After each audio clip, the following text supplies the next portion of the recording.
ரட்சிக்கப்படுவதற்கு முன்பாக தீய பழக்கங்கள் வாழ்ந்த மனிதன் வாயில் ஆன்ஸ் வச்சுதான் தூங்குவார். தூங்கி எழுந்த உடனே காலையை வாய்க்கு ஆன்ஸ் துப்பிட்டு வாய்க்கு பிடிப்பார். ஏதோ முழுவதும் வாயில் ஆன்ஸ் இருக்கும், காக்கு இருக்கும். இப்படிப்பட்ட ஒரு கொடிய தீய பழக்கத்தில் அகப்பட்டுகிறது ஒரு மனிதன். அவர் பேர் கோவிந்தராஜ்.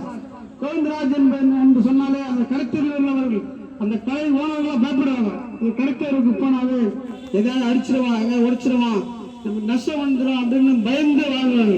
அப்படிப்பட்ட ஒரு மனிதன் ஒரு நாள் வியாதிப்பட்டு, முதுகில வியாதிப்பட்டு மருத்துவமனையில் இருந்தார். அவரை சந்தித்து இயேசுவை குறித்து சொல்லி அவருக்கு ஜெபித்தார்கள். அவர் ஜெபித்த போது இயேசுவை நம்ப ஆரம்பித்தார். நம்பி அவர் வாழ்க்கையில் மாற்றம் வந்தது. அறுவை சிகிச்சை முடிந்து எழுந்திருக்க முடியாத இருந்த நிலையை அவர் எழுந்திருக்க ஆரம்பித்து நடக்க ஆரம்பித்தார். சுவாபங்கள் மாறினது. பைபிள் படிக்க ஆரம்பித்தார். கர்த்தருடைய வார்த்தை அவரை வாழ்க்கையை மாற்றினது. நான் இப்படி வாழ்ந்தேனே, இவ்வளவு தீய பழக்கத்தில் இருந்தேனே, இவ்வளவு கட்ட பழக்கத்தில் வாழ்ந்தேனே என்று அவர் உள்ளம் தேவனிடத்தில் மனம் கூறி ஜெபித்தார். ஜெபிக்கும் போது அவர் இருதயத்தில் ஒரு சமாதானம் உண்டானது. அவருடைய பாவங்கள் மன்னிக்கப்பட்டதற்கான ஒரு உறுதி கிடைத்தது. அவர் வாழ்க்கை மாறினது. நல்ல மனிதனாக மாறினார். பேச்சு மாறினது, நடத்தை மாறினது. எந்த கோவிந்தராஜ் கடைத்தேருக்கு போகும்போது கடைக்காரர் போயிருந்தார்களோ அவர் திரும்ப போகும்போது அவர் பார்த்தார்கள், இவனா இப்படி மாறிவிட்டானே, இவன் என்ன காரணம் என்று கேட்டார். சபைக்கு போகிறான், இயேசு நம்புதா என்று. அப்படியா, இயேசு மாற்றிவிட்டார் என்று நம்பினார்கள். அப்படிப்பட்ட மனிதன் 3ஆம் வகுப்பு வரைதான் படித்தார். அதிகம் படிக்கவில்லை. தமிழ் படிக்க தெரியாது, பைபிள் படிக்க தெரியாது. இருந்தாலும் கூட்டி கூட்டி படித்தார். ஜெபித்தார், ஆண்டவரே எனக்கு படிக்க கற்றுத்தாங்க, நான் படிக்கணும், நல்லா படிக்கணும், பைபிள் படிக்கணும் என்று வேண்டினார். வேண்டுதலை கேட்டு ஆண்டவர் கொஞ்சம் கொஞ்சமாக அவர் மாற்றினார். படிக்க ஆரம்பித்தார். இன்று பைபிள் நல்லா பிரசங்கிக்கும்படிக்கு ஒரு நல்ல ஒரு பிரசங்கியராக மாற்றிவிட்டார். 3ஆம் வகுப்பு கூட முழுசாக முடிக்காத ஒரு மனிதன் இன்று பரிசுத்த வேதாகமத்தை படித்து அதிலிருந்து பேசுவதற்கேற்றபடி ஒரு ஞானத்தை தேவன் கொடுத்தார். இது மட்டுமல்ல, ஒரு முறை அவர் ஏடிஎம்க்கு போனார். ஏடிஎம் அவருக்கு வந்து இங்கிலீஷ் தமிழே தெரியாது, இங்கிலீஷ் எப்படி தெரியும் பாருங்க. அந்த இங்கிலீஷ் வார்த்தைகள் தெரியாது. இவர் போகும்போது ஏடிஎம் பார்த்துனே போவார். அங்க வெளியே செக்யூரிட்டி இருக்கிறான்னு பார்ப்பாரு.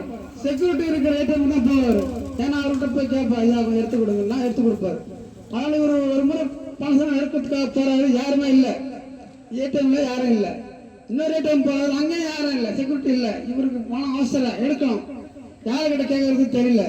ஒரு இயேசுவை நிறுத்த ஜெபித்தார். ஆண்டவரே எனக்கு தெரியல, இது ஒரு சாதாரண விஷயம், உனக்கு எனக்கு இது கடினமா இருக்கும், ஆனா உனக்கு இது லேசான காரியம் தானே ஆண்டவரே, எனக்கு ஞானத்தை கொடுங்க.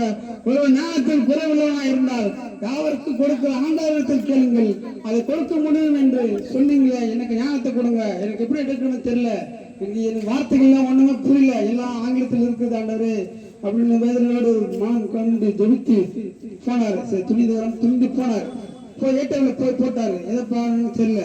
எப்பவுமே 6 வருஷத்துல பார்க்கும் போது ஒரு சில ஞாபகம் வந்தது. எடுக்கும்போது பார்த்துருக்காருல்ல, அப்ப ஞாபகம் வந்ததுனால ஒரு சில அமைச்சர் இதோ அது ஒன்று யோசிச்சு பார்த்தார், வரல. திரும்ப அவர் மனம் விட்டு ஜெபித்தார். யோசிப்பா என்று கொடுங்க, எனக்கு ஞானத்தை கொடுங்க, எனக்கு ஒரு சிந்தனையை உதிக்கும்படி செய்யுங்க.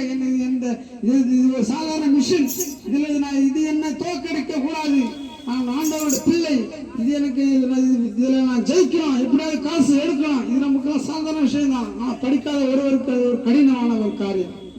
அவர் வேதனையோடு இருந்தார். ஆண்டவர் உள்ளத்தில் பேசுறார், நீ துணிந்து தைரியமாய் நீ முன்னேறு, உங்களுக்கு நான் இருக்கேன் என்று சொன்னார். அவர் போட்டார். காட்ஸை போட்டு அவர் எது உணர்ந்து எடுத்தாரோ பணம் எடுத்து விட்டார். இன்று வரை நான் சொல்லுகிறேன் உங்களுக்கு சாட்சியாக, இன்று வரை